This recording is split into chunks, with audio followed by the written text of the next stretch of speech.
Grant Wall, football, Grant Wall, good to see you. Congrats on the news. We're going to be starting tomorrow. When did you find out the news, and what was your reaction?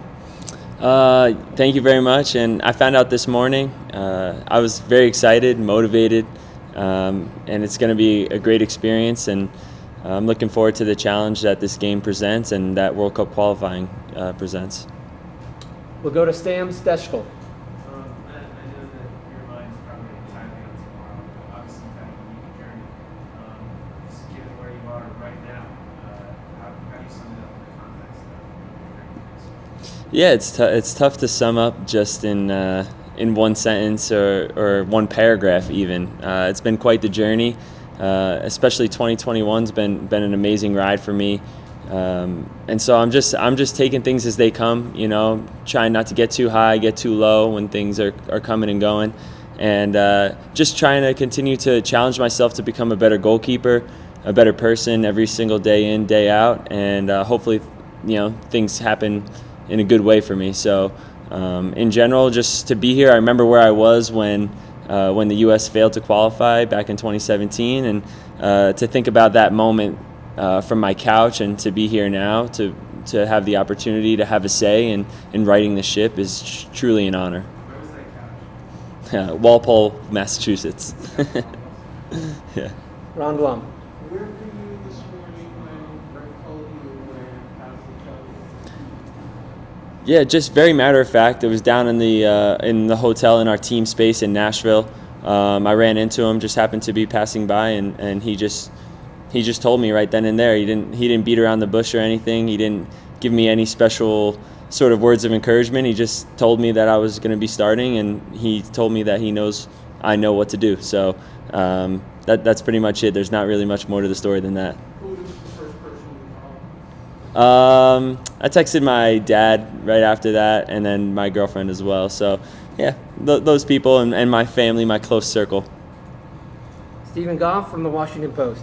Now, what did you take away from that Gold Cup experience, and what did you learn about some of these same teams that you'll face over the course, perhaps over the course of the qualifying? Yeah, I'd say that was my first real dive into international soccer. So definitely just the pace of play, the intensity, what every single game means to us as a country and to the other countries to play against the United States, especially in CONCACAF. So the gravity that each game holds is just a little bit higher, a little more intense, and as time goes on, they get even more intense.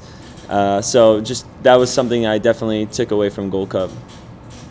Daniel Nora from Univision. Hi, Mike. Congrats on the starting. I have to very quick.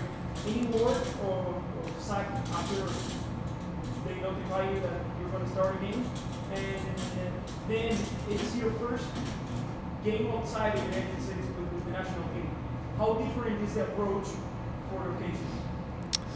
Yeah, I haven't talked to Zach yet, but I'm sure we will sort of go back and forth. We first played against each other back in 2018 in MLS, and we sort of created a bond then because we were both up-and-coming young goalkeepers in the United States in MLS, and obviously his career went a certain way, mine stayed in MLS, and we've been in contact over the last few years, just sort of being there for each other in good times and bad times. And so I'm sure we'll have a good conversation. And just what was the second question again? About your first game outside the United States, if the approach is so different. Yeah, I wouldn't say it's so different. I'd say we understand that it's challenging to come to Central America and win games. And last time through qualifying, the United States failed to win any games on the road during the Hex. So we understand it's different and challenging, but if we aren't true to ourselves and who we are as a team, that's when we'll find problems. Jeff Carlisle from ESPN. Thank you, Michael.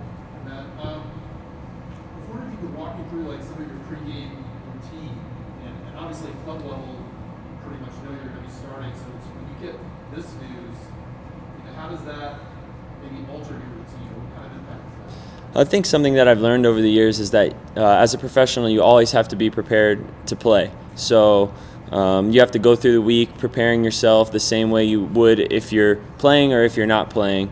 that's the way to keep consistency going. So I haven't really taken a much different approach this week compared to other weeks. Trainings are a little different. I don't have my goalkeeper coach that I have in New England, but I'm comfortable with Aaron, and we've worked together for the entire month of July during Gold Cup. So it's just sort of having that next man up mentality, always being ready, and you never know when your number's going to be called, and you want to be prepared for when that comes. We'll go to Paul Tenorio from The Athletic. Hey, Matt, kind of on that note about preparation, congratulations, first of all. Once you hear that you are starting, do you go and have conversations with the guys that you think might be starting on the back line, or just to kind of get the communication going and get some understanding there ahead of the game? Is there anything you've done since being told that maybe would have been different if you weren't starting the game? Thank you. No, I haven't really done anything differently. I just sort of keep the same approach. I'm just trying to be as true to myself and who I am as a person as possible as things go, and take things as they come. So I'm really excited, and people are saying congratulations, but there's still a long journey ahead. So I understand that this is just a small step in our journey, but it's a big moment for U.S. soccer, and I'm excited to be a part of it. Next, we'll go to Fabian Renkel from Area Sports Network. Thank you, Matt. Thank you, Michael.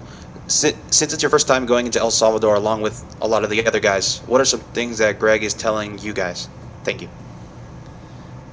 I mean, pretty much we all know that this is unlike anything that we've ever experienced before. We're going to play in a stadium in an environment that's unfamiliar and uncomfortable.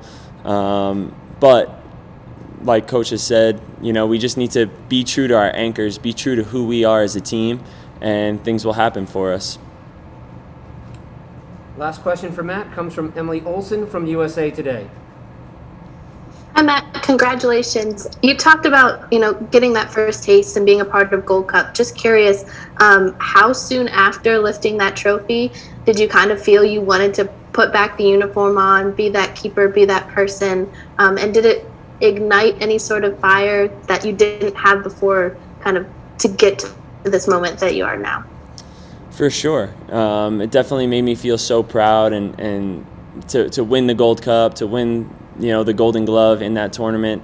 Those were things that made me feel things that I'd never felt before. So it's like an addictive kind of thing. You wanna be part of the national team. You want to wear the crest. You want to represent your country, and you want to put your best foot forward every time you step out on the field. So yeah, for sure. And all that really matters, though, we're talking a lot about the past and the Gold Cup, and all that stuff is written in the history books now, and all that matters is right here, right now, and this journey that we're about to set forth.